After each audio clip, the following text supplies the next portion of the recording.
Night Flower. Ito ay bagong South Korean television series na nakatakdang ipalabas ngayong January 2024. Ang Night Flower ay isang makasaysayang drama na tungkol kay Jo Yoo-hwa, isang byuda na manugang ng pinakaprestihiyosong maharlikang pamilya sa Joseon.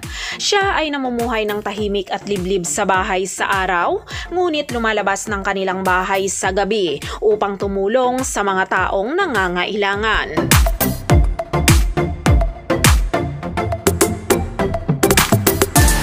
Actress Lee Ha-ni ay gumanap bilang Jo Yoo-hwa, isang babae na namuhay ng tahimik at mahinhin bilang isang banal na balos sa araw sa loob ng 15 taon.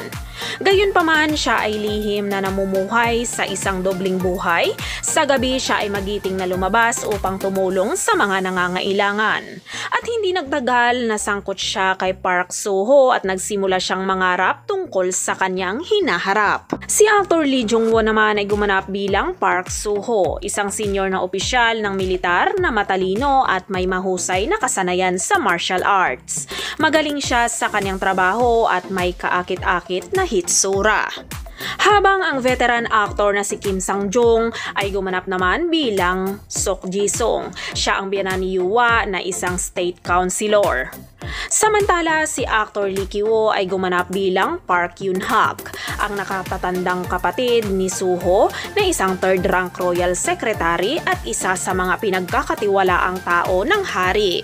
Ang Night Flower ay nakatakda itong ipalabas sa January 12, 2024 sa MBC TV at ipapalabas ito tuwing Friday at Saturday hanggang February 17, 2024.